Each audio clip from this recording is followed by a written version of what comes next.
নাম প্রকাশে অনিচ্ছুক এক ব্যক্তি কলকাতার সোনাগাছি বস্তিতে এক বেশ্যা মহিলার কাছে এসেছেন।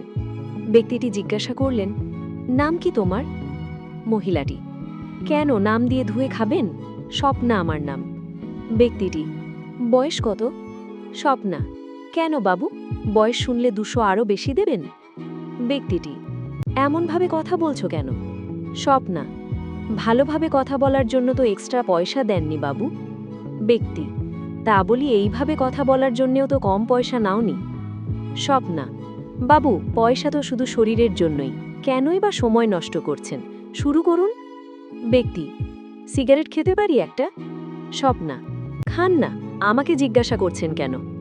ব্যক্তি, না মানে যদি সমস্যা থাকে।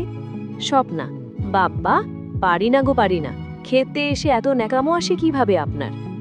ব্যক্তি, এমন কেন বলছো, সমস্যা তো থাকতেই পারে, অনেকের সিগারেটে। স্বপ্না, বাবু সমস্যা তো প্রাণীর থাকে, আমরা তো জড় পদার্থ। ব্যক্তি, একটু বেশি বাজে বকছো, সমস্যা আছে কিনা তাই জিজ্ঞেস করলাম। স্বপ্না, তবে রে, অনেকক্ষণ ধরে বড্ড খেয়েছেন, এবার নিজের সমস্যা দূর করে বিদায় হন তো, শুরু করুন। ব্যক্তি, হ্যাঁ। স্বপ্না, খুলবো না নিজেই খুলবেন? ব্যক্তি, হ্যাঁ না, হ্যাঁ আমি, না।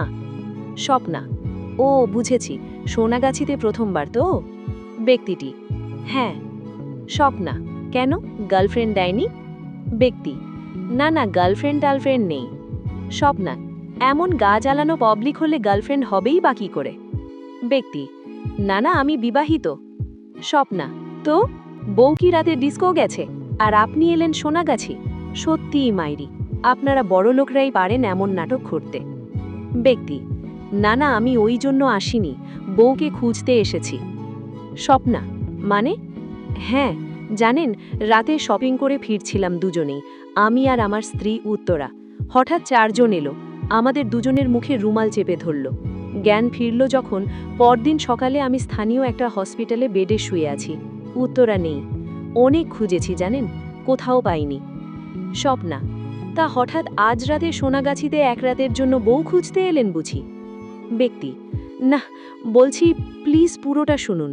ওই রাতের ঘটনার 26 দিনের মাথায়, মানে গতকাল স্ত্রীর ফোন আসে, শুধু বলল সোনাগাছিতে এসে আমাকে নিয়ে যেও, নাম আমার নিশা। আমি কিছু বলার আগেই ফোনটা কেটে দিল উত্তরা। বুঝতে পেরেছিলাম হয়তো 5 সেকেন্ডের সুযোগটাই পেয়েছিল আমাকে জানানোর জন্য। তারপর কাল থেকে যতবার ফোন করেছি ওই নম্বরে, ফোন লাগেনি আর, তাই আমি খুঁজতে এসেছি উত্তরাকে। জানি এত বড় সোনাগাছিতে আমার স্ত্রীকে খোঁজা সম্ভব নয়, শুধু চাই তোমার মতো একজন বন্ধু যে আমার স্ত্রীকে খুঁজে বের করে দেবে এই নরক থেকে। প্লিজ তুমি খুঁজে দাও উত্তরাকে, যা লাগবে আমি তোমাকে দেব। স্বপ্না, আমার কি লাগবে সে দাবি না হয় আপনাকে পরেই বলবো, তবে পারবেন নিজের স্ত্রীকে এখান থেকে ফিরিয়ে নিতে, সব কিছু জেনেও? ব্যক্তি, কেন পারবো না, আমি তো বেশ্যার নিশাকে কিনতে আসিনি, স্ত্রী উত্তরাকে ফেরাতে এসেছি। তুমি তো কত দালাল, কত মাসিকে চেনো, প্লিজ ফিরিয়ে দাও আমার উত্তরাকে। স্বপ্না, আচ্ছা আপনার নম্বরটা দিয়ে যান, আমি আপনাকে জানাবো, কথা দিলাম, যত তাড়াতাড়ি সম্ভব। 3 দিন পর ব্যক্তিটিকে ফোন করে স্বপ্না।